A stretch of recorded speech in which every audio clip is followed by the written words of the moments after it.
Assalamualaikum warahmatullahi wabarakatuh. Halo semua. Di sini saya akan mempresentasikan tentang materi variable sampling. Pertama, izinkan saya untuk memperkenalkan setiap anggota. Pertama, saya sendiri Muhammad Adil Saufani. 2. Olga Olivia Tiwamaking. 3. Yulia Fariza. 4. Maya Novitasari. 5. Putri Intan Oktaviani. 6. Laurentius Muda Kondo. Variable sampling adalah teknik statistik yang digunakan oleh auditor untuk menguji kewajaran jumlah atau saldo untuk mengestimasi rupiah suatu saldo, akun atau kuantitas yang lain. Dalam pengujian substantif, auditor dapat menghadapi dua keputusan. 1. Melakukan estimasi suatu jumlah, misalnya saldo suatu akun. 2. Menguji kewajaran suatu jumlah. Lanjut, jika variabel sampling digunakan untuk memperkirakan saldo suatu akun, hasil perhitungannya akan berupa nilai rupiah, rata-rata dikalikan dengan besarnya populasi, ditambah atau dikurangi dengan suatu interval jumlah rupiah pada tingkat kepercayaan yang diinginkan. Variabel sampling untuk memperkirakan saldo suatu akun digunakan oleh auditor dalam kondisi 1. Jika klien tidak menyajikan suatu jumlah yang dapat dianggap benar, misal, klien menerapkan secara keliru prinsip akuntansi yang lazim, atau klien banyak melakukan kekeliruan dalam pencatatan akuntansinya. Auditor juga dapat menggunakan variabel sampling untuk menilai kewajaran saldo suatu unsur yang disajikan dalam laporan keuangan. Jika dalam auditnya, auditor menerima saldo suatu unsur di laporan keuangan itu, dan hanya melakukan adjustment terhadap nilai jika terdapat salah saji material, maka auditor menggunakan uji hipotesis. Variabel sampling untuk uji hipotesis. Pengambilan sampel dalam pengujian substantif dilaksanakan oleh auditor melalui 7 tahap berikut ini. Yang pertama, penentuan tujuan pengambilan sampel. Yang kedua, penentuan populasi. Yang ketiga, penentuan sampling unit. Yang keempat, penentuan besarnya sampel. Yang kelima, penentuan metode pemilihan sampel. Yang keenam, pemeriksaan sampel, dan yang ketujuh, evaluasi hasil sampel. Selanjutnya, penentuan tujuan pengambilan sampel. Tujuan pengambilan sampel dalam pengujian substantif adalah A. Untuk menentukan jumlah saldo akun yang dianggap benar oleh auditor dengan menggunakan teknik penaksiran atau estimasi berdasarkan hasil pemeriksaan terhadap sampel. Yang kedua, B. Untuk menentukan apakah auditor dapat menerima bahwa perbedaan antara jumlah yang ditaksir tersebut dengan jumlah yang bersangkutan di dalam buku secara material benar atau menolaknya. Contoh, menurut buku kliennya, jumlah sediaan yang dicatat di dalam buku besar sebesar 500 juta, misalnya hasil pemeriksaan THD sampel, auditor memperkirakan saldo sediaan tersebut adalah 490 juta. Terdapat perbedaan sebesar 10 juta. Auditor harus mempertimbangkan apakah perbedaan tersebut material atau tidak. Hipotesis nol dan hipotesis alternatif. Tujuan untuk hipotesis adalah untuk membedakan dua kemungkinan yang saling meniadakan, yaitu hipotesis nol dan hipotesis alternatif. Dalam pengujian hipotesis, auditor harus memilih dua alternatif sebagai berikut. Yang pertama, hipotesis nol, bahwa nilai yang tercatat di dalam buku secara material benar. Dan yang kedua, hipotesis alternatif, bahwa nilai yang tercatat di dalam buku secara material tidak benar. Berikutnya, simbol untuk hipotesis nol dan hipotesis alternatif sebagai berikut. A0 sama dengan AF kurang BF lebih kecil A. A1 sama dengan AF kurang BF lebih besar daripada A. AF yaitu nilai hasil audit yang ditaksir dari pemeriksaan THD sampel. BF yaitu nilai yang tercantum pada lab QE. A yaitu besarnya penyimpangan dari saldo yang masih diterima oleh auditor. Contoh, seorang auditor melakukan pengujian substantif terhadap sediaan. Dia ingin menguji kewarasan saldo sediaan di dalam neraca sebesar 30 juta. Menurut pertimbangannya, jika beda antara saldo sediaan yang tercantum di dalam lab QE klien dengan saldo yang dihitung dari sampel yang akan diambil sebesar 2 juta, perbedaan tersebut dianggap material. Dasar data tersebut, hipotesis statistik dapat dirumuskan sebagai berikut. H0 sama dengan AF kurang 30 juta lebih kecil 2 juta atau 28 juta lebih kecil AF lebih kecil 32 juta. H1 sama dengan AF kurang 30 juta lebih besar dari 2 juta. Yang berikutnya penentuan populasi. Bila tujuan pengambilan sampel sudah ditentukan, maka langkah selanjutnya adalah menentukan populasi. Dalam menentukan populasi, auditor harus mempertimbangkan 3 kondisi sebagai berikut. A. Jika tujuan pengujian diarahkan untuk mendeteksi kelengkapan unsur yang dicatat, maka populasi yang akan diperiksa oleh auditor bukan unsur yang dicatat di dalam lekue klien. Misal, bila ingin melakukan pemeriksaan THD utang dengan tujuan substantif untuk menemukan utang yang tidak tercatat, maka populasi yang diambil adalah daftar pemasok yang berbisnis dengan klien selama setahun. Contoh lain, bila ingin memeriksa utang dengan tujuan substantif, menemukan pembayaran yang tidak tercatat, maka populasi yang diambil adalah catatan pengeluaran kas setelah tanggal neraca.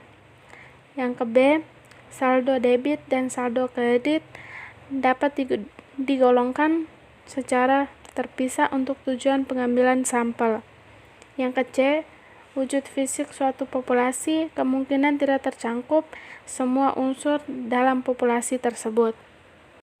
Baiklah, selanjutnya adalah penentuan sampling unit.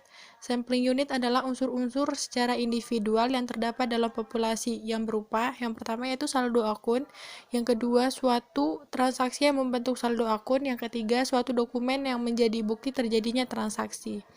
Dalam menentukan sampling unit, auditor harus mempertimbangkan tujuan pengambilan sampel dan kemungkinan auditor memperoleh hasil yang bermanfaat. Berikutnya yaitu penentuan besarnya sampling. Besarnya sampel ditentukan oleh auditor dengan mempertimbangkan 4 faktor berikut ini. Faktor pertama yaitu besarnya standar deviasi. Faktor kedua, tingkat resiko yang ditanggung auditor. Faktor ketiga yaitu besarnya kekeliruan yang dapat diterima auditor. Faktor keempat, kekeliruan rupiah yang diperkirakan akan dijumpai dalam populasi. Rumus besarnya sampel dengan metode sampling statistik yaitu N sama dengan UR dikali SD dibagi A. A sama dengan M dikali UR dibagi UR plus Z beta. Standar deviasi. Standar deviasi akan menunjukkan bila terdapat unsur-unsur dalam populasi yang sangat bervariasi. Semakin besar standar deviasi, maka semakin besar sampel yang akan diambil. Selanjutnya yaitu tingkat resiko yang akan diterima atau ditanggung.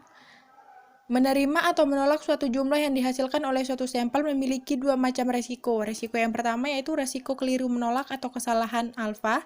Yang kedua yaitu resiko keliru menerima atau kesalahan beta. Untuk selanjutnya, kesalahan alfa ditentukan dengan menetapkan tingkat kepercayaan.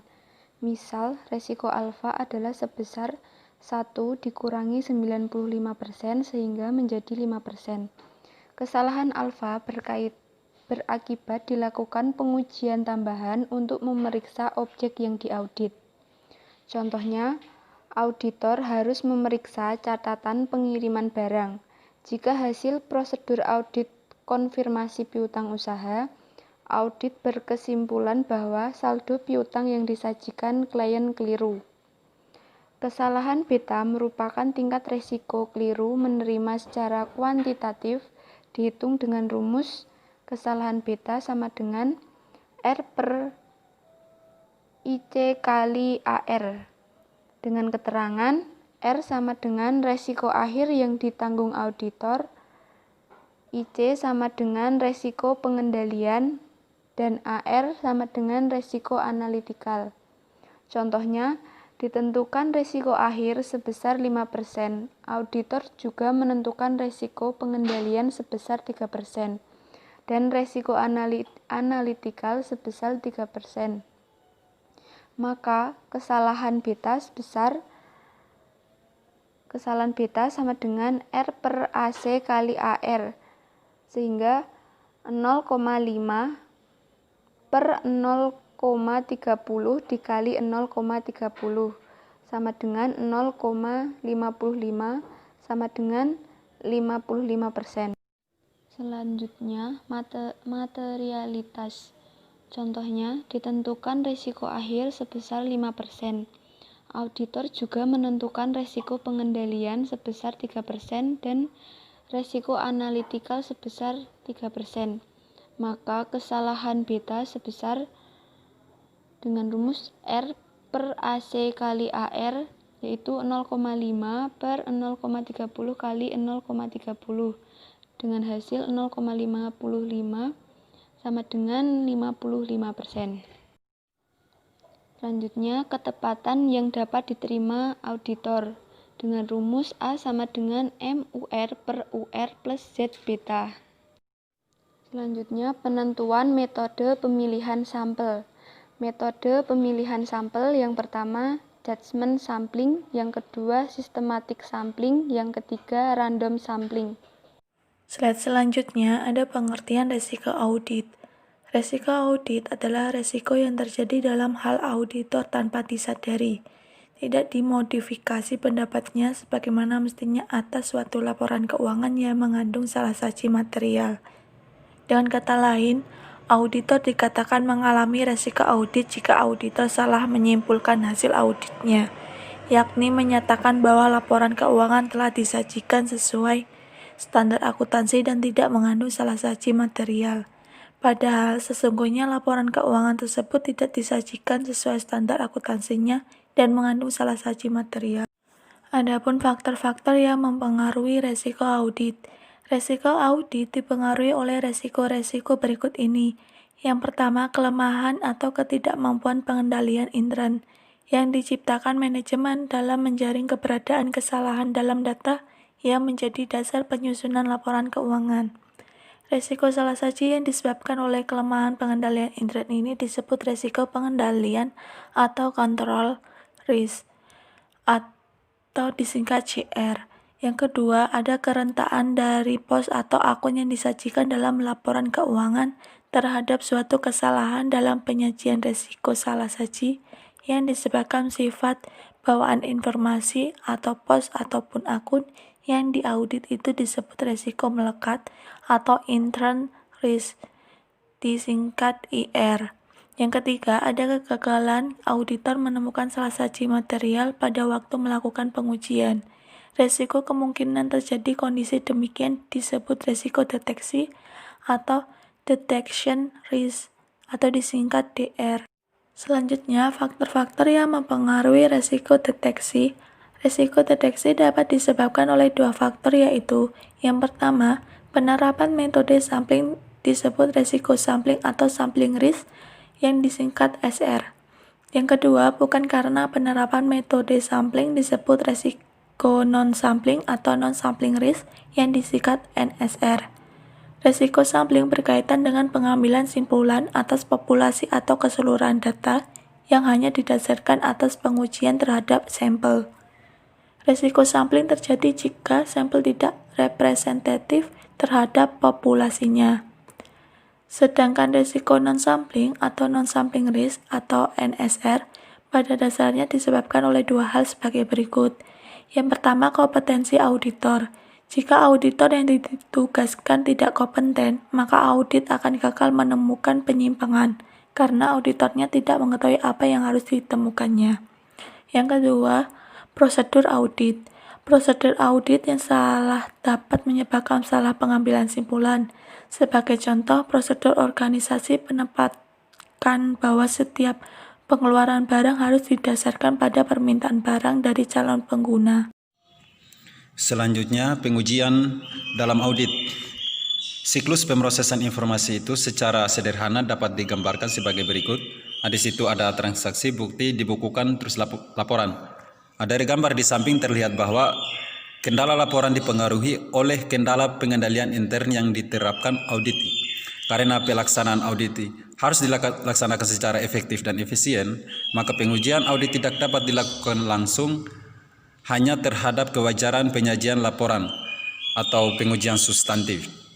Hal ini tidak tepat dilakukan Karena jika mengabaikan faktor pengendalian intern, akan mengharuskan auditor melakukan pengajian secara luas, apapun kondisi pengendaliannya, sehingga dapat mengakibatkan audit tidak efisien. Dengan dasar pemikiran di atas, pengujian dalam audit dilakukan dalam 2 tahap berurutan sebagai berikut. Pengujian pengendalian atau test of control, yaitu pengujian terhadap keandalan pengendalian intern audit. Hasil pengujian ini digunakan untuk merencanakan pengujian substantif. Berikut pengujian substantif atau substantif test, yaitu pengujian terhadap data kuantitatif yang mendukung informasi yang diaudit. Pengujian substantif dimaksudkan untuk menentukan layak tidaknya informasi tersebut dipercaya. Selanjutnya, konsep sampling. Sampling adalah metode penelitian yang kesimpulannya terhadap populasi diteliti didasarkan pada hasil pengujian terhadap sampel. Sampel adalah merupakan sekelompok pos atau elemen yang diambil dari populasi.